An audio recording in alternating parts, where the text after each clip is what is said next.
नमस्कार, मैं आपके साथ विभा उपाध्याय और आप सभी को स्वतंत्रता दिवस की ढेरों शुभकामनाएं। जय हिंद। मैं हूं आपके साथ राहुल ओझा। तो देश आज अपना 80वां स्वतंत्रता दिवस मना रहा है और हर तरफ स्वतंत्रता दिवस की धूम नजर आती है। हर तरफ खुशियां और उमंग है। प्रधानमंत्री नरेंद्र मोदी ने लगातार 13वीं बार लाल किले की प्राचीर से तिरंगा फहराया और इस मौके पर तिरंगे को 21 तोपों की सलामी दी गई और हेलीकॉप्टर से फूलों की बारिश भी हुई। लाल किले से पहली बार राष्ट्रीय गीत वंदे मातरम भी गाया गया। पीएम मोदी ने ध्वजारोहण के बाद देश को संबोधित किया, जिसमें उन्होंने 2047 तक विकसित भारत बनाने का संकल्प लिया, युवाओं को सर्वोच्च प्राथमिकता बताया और देश की चुनौतियों से निपटने का संकल्प लिया।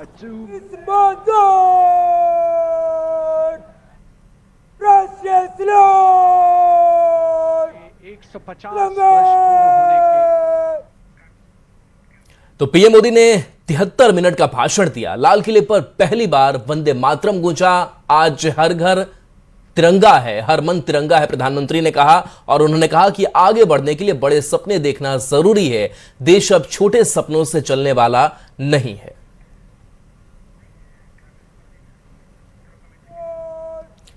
तो ये तस्वीर हम आपको दिखा रहे हैं जहां पर प्रधानमंत्री नरेंद्र मोदी साल दर साल कितने मिनटों का भाषण दे रहे हैं, वो भी एक हम आपको दिखा रहे हैं कि 2018 में 83 मिनट का भाषण दिया था और इसके साथ 2019 में 92 मिनट का उन्होंने भाषण दिया था। 2020 की बात करें तो 90 मिनट का भाषण रहा और आज 73 मिनट का भाषण प्रधानमंत्री नरेंद्र मोदी ने दिया। 2021 में 88 मिनट का ये भाषण था। तो इस भाषण के दौरान सप्तधारा की चर्चा जो है वो प्रधानमंत्री नरेंद्र मोदी ने की और बताया कि किस तरीके से खास करके जो एआई है, गरीब युवा हैं, उनके लिए पढ़ाई की बेहतर व्यवस्था कैसे हो, कौशल विकास कैसे किया जाए और कैसे इनको टेक्नोलॉजी से जोड़ा जाए ताकि 2047 तक जो हमने विकसित भारत का सपना देखा है उसको हम साकार कर सकें। बिल्कुल। तो परीक्षा प्रक्रिया में जितने भी आयाम है, पारदर्शिता को व्यवस्था का नियम बनाने पर प्रधानमंत्री की तरफ से जोर दिया गया। उन्होंने कहा कि हम सबका योगदान, युवाओं के भविष्य को लेकर सरकार का सबसे बड़ा कदम जो है इस वक्त आपके सामने उठने जा रहा है। परीक्षा व्यवस्था में भरोसा बहाल करने का सरकार संकल्प ले चुकी है। तो विकसित भारत के लिए पीएम मोदी ने लाल किले की प्राचीर से सप्तधारा की शक्ति का आह्वान किया। देखिए वो कौन कौन सी 7 शक्ति हैं जिससे भारत 2047 तक आत्मनिर्भर और विकसित भारत बनेगा। तो सप्तधारा की तीसरी शक्ति टेक्नोलॉजी और इनोवेशन है। चौथी शक्ति गति शक्ति है जिसका जिक्र प्रधानमंत्री की तरफ से आज किया गया। 5वीं शक्ति है रक्षा शक्ति, जिस दिशा में देश लगातार आगे बढ़ रहा है। 6ठी शक्ति है ग्रीन ब्लू इकोनॉमी। 7वीं शक्ति भारत का सॉफ्ट पावर, जिस पर जोर देते नजर आए प्रधानमंत्री। तो मैन्युफैक्चरिंग पावर से लेकर सप्त शक्ति सप्तधारा की चर्चा प्रधानमंत्री नरेंद्र मोदी की तरफ से की गई, जिसमें दूसरी शक्ति कृषि शक्ति का जिक्र हुआ, टेक्नोलॉजी और इनोवेशन की चर्चा हुई। जब मैं सप्तधारा की बात करता हूं, सप्तधारा की पहली शक्ति है मैन्युफैक्चरिंग पावर। मेरे प्यारे देशवासियों, हमें मैन्युफैक्चरिंग सेक्टर को बहुत आगे बढ़ाना होगा और प्रोडक्शन बढ़ाने के साथ साथ हमें छोटे छोटे पुर्जे भी बनाने हैं। इस सप्तधारा की दूसरी शक्ति है कृषि और फूड प्रोडक्शन, फूड प्रोसेसिंग। हमें इस दिशा में आगे बढ़ना होगा। हमारे किसानों ने अब दुनिया के बाजार खुल चुके हैं। एफपीए के कारण हमें एक बहुत बड़ा मार्केट मिल रहा है। हमें वहां पहुंचना है, हमें उस जगह को हाथ लगाना है। हमें खेत से लेकर एक्सपोर्ट मार्केट की ओर जाना होगा। सप्तधारा की तीसरी शक्ति है टेक्नोलॉजी और इनोवेशन। मेरे प्यारे देशवासियों, आज जमाना एआई का है, क्वांटम का है, स्पेस का है, रोबोटिक्स का है, डेटा सेंटर्स का है।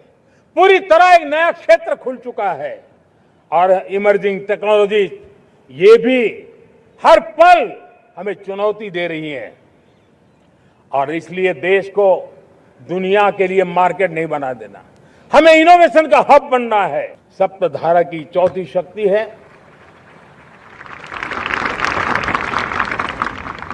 गति शक्ति। ये गति शक्ति देश के अंदर सीमलेस फास्ट कनेक्टिविटी पर हमें बल देना होगा। शहरों को हाई स्पीड रेल से हमें जोड़ना होगा। मॉडर्न हाईवे चाहिए, इनलैंड वाटरवेज चाहिए। हमारी पांचवी शक्ति है सप्तधारा की, वो है रक्षा शक्ति। और ये रक्षा शक्ति का महत्व हर प्रकार से है। मेरे प्यारे देशवासियों, डिफेंस में आत्मनिर्भर होना अब भारत ने अनुभव कर लिया, दुनिया ने अनुभव कर लिया है। हमारी सप्तधारा की छठी शक्ति है ग्रीन इकोनॉमी, ब्लू इकोनॉमी, जो ग्रीन जॉब को भी जन्म देती है।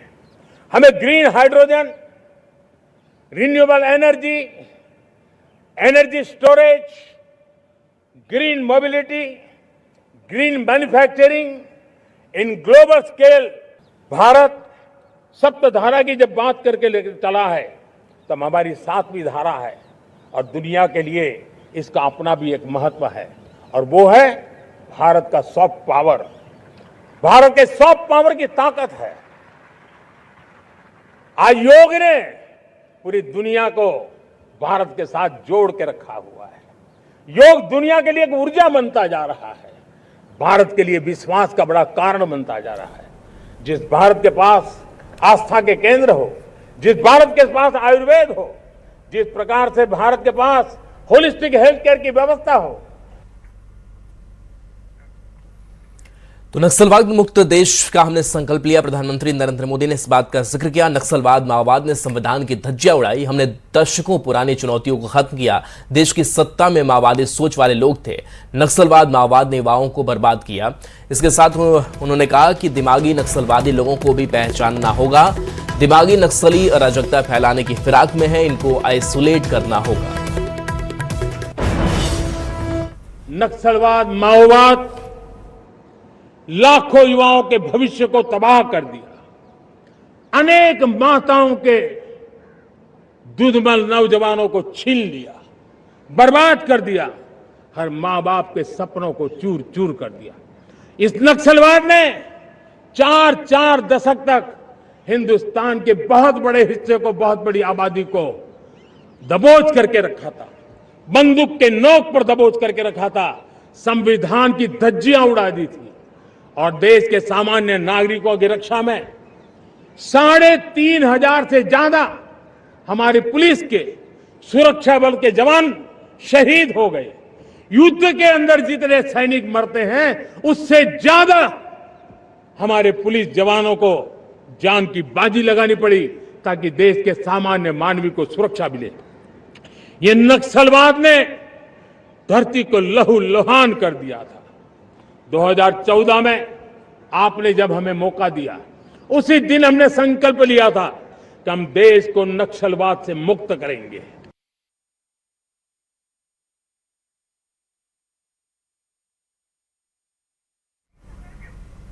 तो प्रधानमंत्री नरेंद्र मोदी ने कहा कि हमारी बेटियां आज हर क्षेत्र में आगे हैं। 3 करोड़ लखपति दीदी बनाने का संकल्प पूरा किया। संसद में नारी शक्ति वंदन अधिनियम पारित किए गए, लेकिन नारी शक्ति वंदन अधिनियम पर राजनीति हुई। बहनों को हमने लखपति दीदी बनाने का लक्ष्य तय किया था, उसको पार कर लिया। अब हम 6 करोड़ लखपति दीदी बनाने के लक्ष्य को लेकर के आगे बढ़ रहे हैं।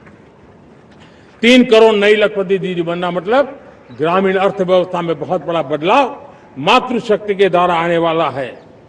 मेरे प्यारे देशवासियों, आज पंचायतों में, नगर पालिका में, महानगर पालिका में बहुत बड़ी मात्रा में हमारी महिलाएं जनप्रतिनिधि बनकर के देश का मार्गदर्शन कर रही है, समस्याओं का समाधान कर रही है, बहुत ही सक्षम नेतृत्व दे रही है। और इसी को ध्यान में रखते हुए हमने पार्लियामेंट में नारी शक्ति वंदन अधिनियम पारित किया था, लेकिन किसी न किसी कारण से राजनीति के अखाड़े में पिछले 40 साल से ये सपना हमेशा राजनीतिक अखाड़े का शिकार हो गया है। इधर पटना के गांधी मैदान में 80वें स्वतंत्रता दिवस के मौके पर मुख्यमंत्री सम्राट चौधरी ने झंडा फहराया। मुख्यमंत्री ने सबसे पहले परेड की सलामी ली, फिर मुख्यमंत्री बनने के बाद उन्होंने पहली बार गांधी मैदान में झंडा फहराया। मुख्यमंत्री सम्राट चौधरी ने बिहार के विकास और जनसेवा को लेकर सरकार की प्राथमिकताओं का विस्तार से जिक्र किया। इस देश में, भारत जैसे लोकतांत्रिक देश में, एक तो आरक्षण देकर बिहार में महिलाओं को सबसे ज्यादा पुलिस बल में आज यदि संख्या हो गई तो आपको जानकर खुशी होगी कि बिहार पुलिस में 32,450 महिला पुलिसकर्मी कार्यरत हैं, जो देश में सबसे अधिक महिला पुलिसकर्मी बिहार राज्य में है साथियों। इसके साथ साथ बहन और बेटियों की सुरक्षा के लिए, चाहे वो कॉलेज हो, चाहे वो स्कूल हो, बालिका स्कूल हो, उनके जगह पर इसी राखी के दिन से पुलिस दीदी जिनको की स्कूटी दिया गया, लगभग 5,000 मोटरसाइकिल और स्कूटी उपलब्ध कराए गए हैं। सभी स्कूल और कॉलेज के सामने राखी के दिन से सभी जगह सुरक्षा देने का काम हमारी महिला बहनें करने का काम करेंगी साहब। तो पूरे देश में बाघा सीमा के बाद पूर्णिया दूसरी ऐसी जगह है जहां मध्य रात्रि में ही ध्वजारोहण किया जाता है। 14 अगस्त की मध्य रात्रि को ही 12:01 पर पूर्णिया शहर के भट्टा बाजार स्थित झंडा चौक पर तिरंगा फहराया गया। ये परंपरा देश की स्वतंत्रता के साथ ही 1947 से चली आ रही है। ध्वजारोहण करने वाले रामेश्वर प्रसाद सिंह के पौत्र विप्लव सिंह ने कहा कि साल 1947 में 14 अगस्त की मध्य रात्रि जैसे ही रेडियो पर देश की आजादी की घोषणा हुई, तभी भट्टा बाजार में रहने वाले स्वतंत्रता सेनानी रामेश्वर प्रसाद सिंह समेत कई लोगों ने मध्य रात्रि में ही झंडा चौक पर तिरंगा लहरा दिया। तब से हर साल यहां मध्य रात्रि में ही झंडा फहराया जाता है। कार्यक्रम में शामिल जेडीयू के राष्ट्रीय महासचिव मनीष वर्मा ने कहा कि पूर्णिया का गौरवशाली इतिहास रहा है और ये बताता है कि यहाँ के लोगों ने किस तरह का देश प्रेम हमेशा दिखाया है।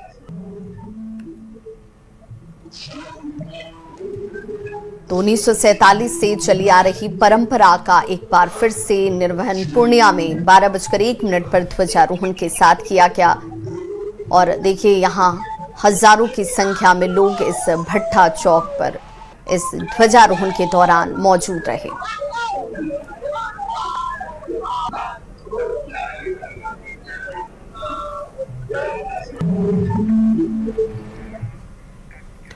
लालू प्रसाद ने भी तिरंगा फहराया। तेजस्वी के आवास पर तिरंगा लालू प्रसाद ने फहराया और सभी को स्वतंत्रता दिवस की शुभकामनाएं दी। तो ये तस्वीर आपको दिखा रहे हैं तेजस्वी के आवास की तस्वीर है, जहां पर लालू प्रसाद यादव तिरंगा फहराते हुए नजर आ रहे हैं।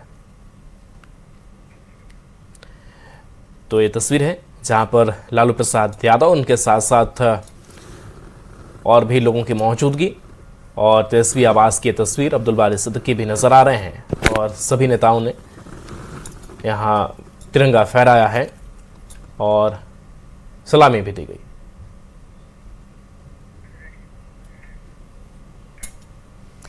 तो वहीं 15 अगस्त के अवसर पर सीवान में देशभक्ति और उत्साह का माहौल देखने को मिला। स्वतंत्रता दिवस को लेकर शहर की सड़कों से लेकर चौक चौराहों तक तिरंगे की खूबसूरत तस्वीरें हर तरफ नजर आईं।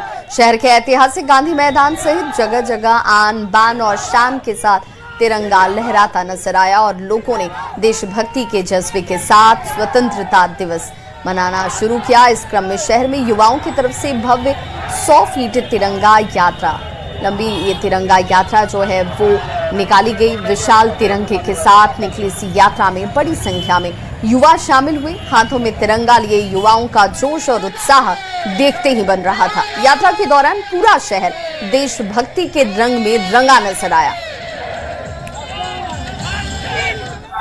आज सीवान में आन बान के साथ शहर के ऐतिहासिक गांधी मैदान सहित कई जगह तिरंगा झंडा को फहराया गया।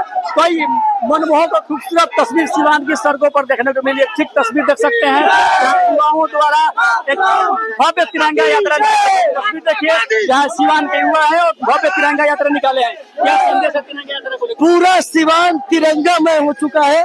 सीवान में सबसे बड़े तिरंगे के साथ सीवान की धरती पर तिरंगा यात्रा में पूरा सीवान उमड़ पड़ा है। संदेश देने की कोशिश की इस तिरंगे। इस बार हम अपनी आजादी के वर्ष को बहुत ही हर्षो और उल्लास के साथ मना रहे हैं। चलिए, सिवान में उत्साह की माहौल बनी हुई है, क्या कहेंगे? काफी अच्छा लग रहा है। हर साल हम लोग तिरंगा यात्रा निकालते हैं, आज भी हम लोग भव्य तिरंगा यात्रा निकाले हैं और एक संदेश दिए कि सभी युवाओं देश के साथ है।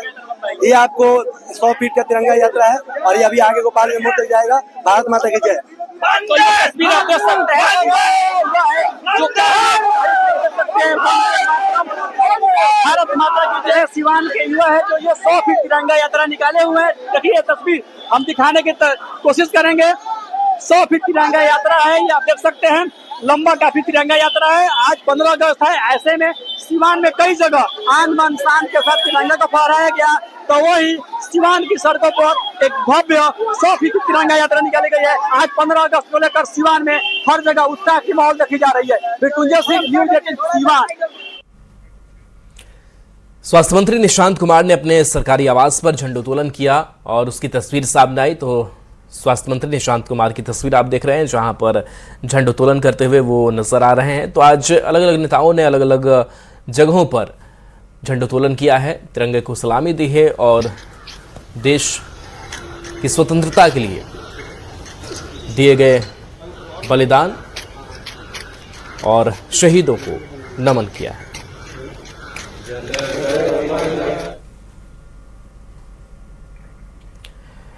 तो स्वास्थ्य मंत्री निशांत की तस्वीर आपको दिखा रहे हैं, जहां पर उन्होंने झंडोत्तोलन किया है और स्वतंत्रता का जश्न मनाया है।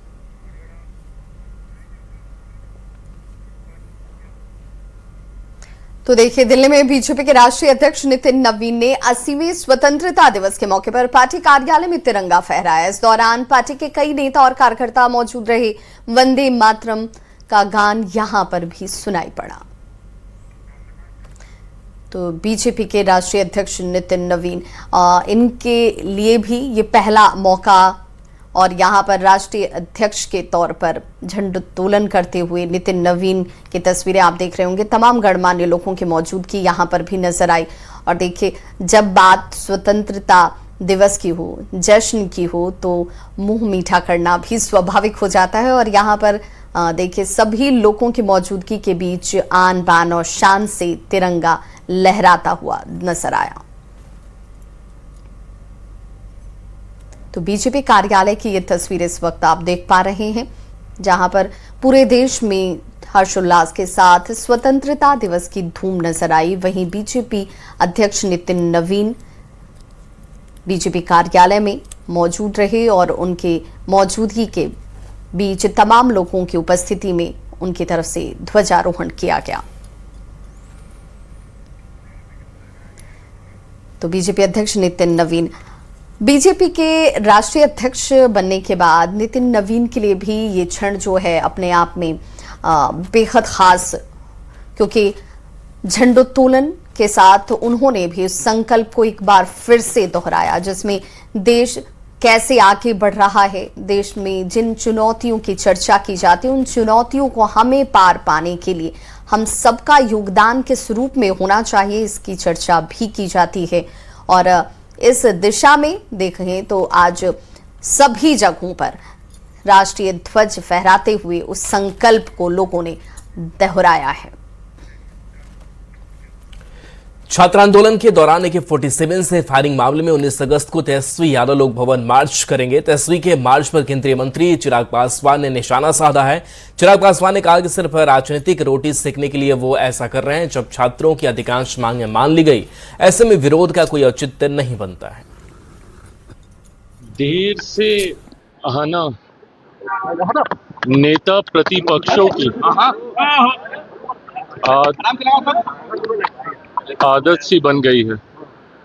भले वो लोकसभा में नेता प्रतिपक्ष हों, भले वो बिहार विधानसभा के नेता प्रतिपक्ष हों, जब सही मायनों में छात्रों को इनकी जरूरत थी, उस वक्त ये राजनीति कर रहे थे। और अब मार्च निकालकर जब अधिकांश जगहों पे उनकी बातों को सुना जा रहा है, उस पे अमल किया जा रहा है, उसके बाद अब अपनी राजनीतिक रोटी सेकने का कतई कोई मतलब नहीं है। जिस तरीके से, जिस सोच के साथ शराबबंदी कानून को लाया गया था, उस वक्त हम लोग विपक्ष में थे, पर उसके बावजूद हम लोगों ने समर्थन मजबूती से इसका किया था। पर जिस सोच के साथ इस कानून को लाया गया था पूरी तरीके से अभी भी ये इम्प्लीमेंट तो नहीं हो पाया। गाहे बगाहे ये जानकारी मिलती है जहरीली शराब बनाए जाने की, गाहे बगाहे ये जानकारी मिलती है कि सीमावर्ती इलाकों से कैसे शराब को आयात करके हमारे राज्य में लाया जा रहा है। मुझे नहीं लगता कि हम लोग अपनी उस सोच में अभी तक कामयाब हो पाए हैं। इस सोच को पूर्ण करने के लिए आने वाले दिनों में जो ज़रूरी कदम उठाने होंगे, मैं मानता हूं सरकार तमाम घटक दलों के साथ बैठकर उस पर चर्चा करके जो बदलाव की जरूरत होगी जरूर उसको अमल किया जाएगा। और बड़ी खबर इस वक्त आ रही है सासाराम से। ये बड़ी खबर जहां पर थोड़ी सी बरसात में ही अस्पताल की सीलिंग गिरी और हादसे के वक्त वार्ड में कई मरीज भी थे। सीलिंग गिरने से हालांकि किसी को नुकसान नहीं पहुंचा है, ये राहत की बात रही, लेकिन थोड़ी देर के लिए जरूर लोगों के अंदर डर पैदा हुआ। और देखिए छोटे बच्चों को लेकर यहाँ पे कई मरीजों की मौजूदगी थी और देखिए सीलिंग का कुछ हिस्सा जो है वो हल्की सी बरसात में ही कैसे नीचे आ गिरा। राहत की बात ये रही कि उस जगह पर किसी की मौजूदगी नहीं थी, लेकिन वार्ड में मरीज जरूर थे। बारिश से हुआ है, ये छू रहा था, लीक कर रहा था सब, और लीक करके जगह सब लग गिरने लगा। तो फिर गए डॉक्टर को बोले कि सर ऐसा ऐसा हो रहा है, चलिए देख लीजिए। फिर हम लोग को वही रात इसमें सबको भागा शिफ्ट किए, जब इसमें आओ। कहाँ थे आप उस समय? हम लोग इसी में थे, इस जगह पे पड़े हुए थे, सब मरीज इस जगह थे, यहाँ थे, अब यहाँ थे। हम लोग रात के आए बोले तो डॉक्टर को सब यहाँ पे शिफ्ट किए रात में, चलो इसमें आइए। डर गए आप लोग एकदम। खबर दरभंगा से है, जहां दरभंगा मेडिकल कॉलेज एवं अस्पताल यानी कि टीएमसीएच में बर्न और प्लास्टिक सर्जरी की ऑपरेशन सुविधा शुरू हो गई है। सुपर स्पेशलिटी अस्पताल की 5वीं मंजिल पर शल्य कक्ष का शुभारंभ किया गया। सुविधा शुरू होने के साथ ही 9 साल के बच्चे की सफल प्लास्टिक सर्जरी हुई। बच्चे की दाहिनी जांघ में जलने के कारण करीब 8 महीने से घाव था। विभाग अध्यक्ष डॉक्टर संजय कुमार के नेतृत्व में डॉक्टरों की टीम ने ऑपरेशन कर घाव का इलाज किया।